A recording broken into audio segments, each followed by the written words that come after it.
Hey, today I've got a house that was sent in by a fan. I've got a house that was sent in by a fan. It's a really cool Victorian, and she wants to know a little bit about the house and also ask my opinion. Big mistake on her part, so I've got some opinions to share, so stay tuned.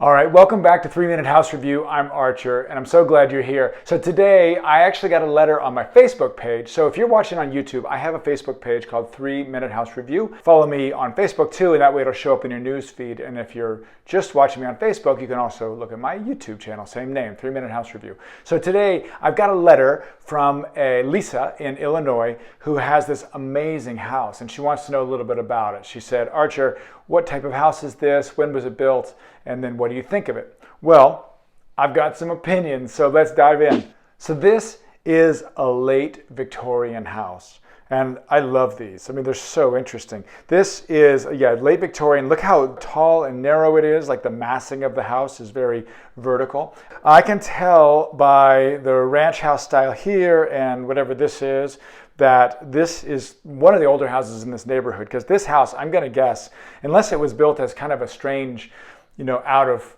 time kind of thing, it was definitely built in the 1880s, 1890s. I mean, it could have been built in 1940 and someone just loved Victorian houses. That's possible, but I don't see any signs of that. This is a very late Victorian house, and you can tell here that because these cutaway bays. So the cutaway bay is really indicative of the Queen Anne style of Victorian. So Queen Anne is how the Victorian period kind of finished. People generally say it was the highest level.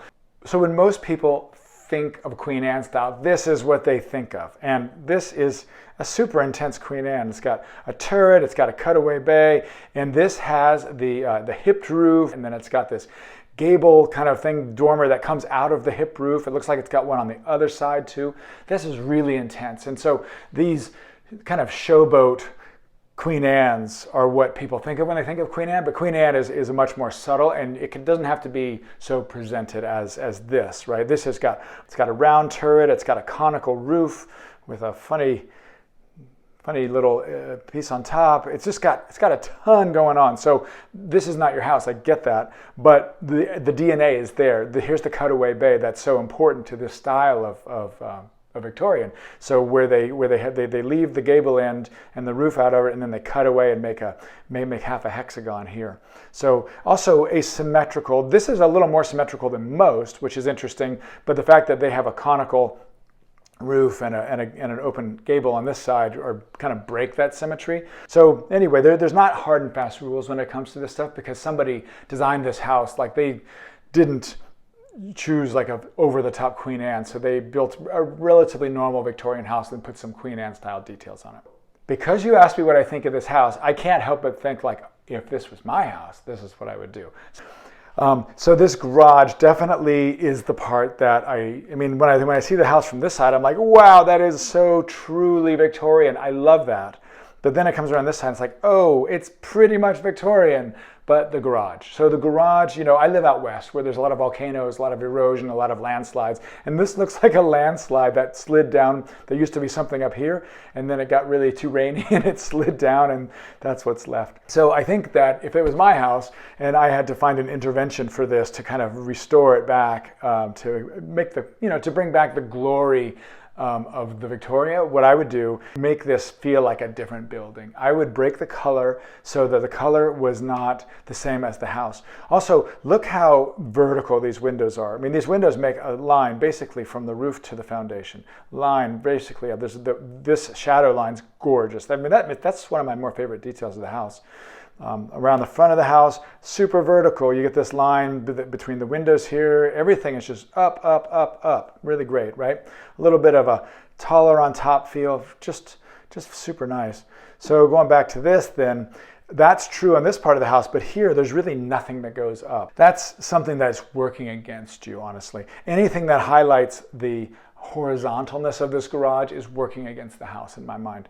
So how to do it? So I went ahead and Lisa, this is what I would do. Here we go. I would do something like this. Darken the garage. Try to do away with the white boards that go horizontally. In fact, I think I probably would have just made that dark also, and the same as the gutter. I would have painted them the body color of this, which is I kind of tied into your trim color. I brought the trim around the garage just all the way up to the roof, right? Why not? And playing down, like playing down the siding, playing down. Yeah, I wouldn't. And in fact, I think I added a corner board here. There wasn't. So if we see this, yeah, there it is. So I added a corner board. I added these garage door trim things without adding a big board across. I'm thinking like 4-inch boards that just go vertically from the bottom of the garage up right under the eave there instead of stopping at the garage. And then don't put one across the top. So you can see there, boom. Add a little more vertical so it repeats, like this line, this line, this line. All these lines like kind of add up. Then also, if this was my house, I would maybe make the garage door look like it opens this way instead of a roll-up door, right? Because the gray stripe down the middle can really give you that look. Or maybe even some little hinges here that could be kind of fun, some like old school style, like just paint them on. I think that could look really good. This is definitely a building, and this is a building, and it's not the house with a weight problem. This is like something that's been added to the house or adjoining the house. Like it's just a pretty simple intervention. I feel like you could do this for $400, $500. I mean, if this was my house, I also would consider maybe cutting the concrete here and removing this wood pile, and then doing some plantings. I think it'd be nice to break, if you could have one of these arborvitae coming up right here between the windows and the garage.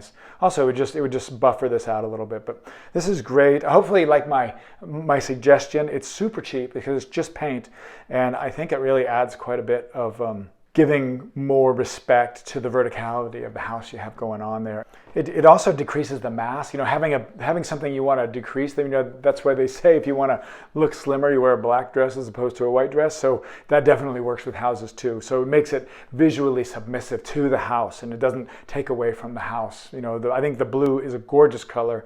I think that it wants to be tall, it wants to be proud. It's a gorgeous house, and so darkening the garage is the way to go. So this kind of opens me up. I love this idea. Lisa, thank you so very much for sending me this picture and asking me my advice. If anybody else watching these videos has something they want me to dive into or to give opinions on, I am so happy to do it. Thanks for joining me again. It's always a pleasure to make these videos, and I love that people are watching them.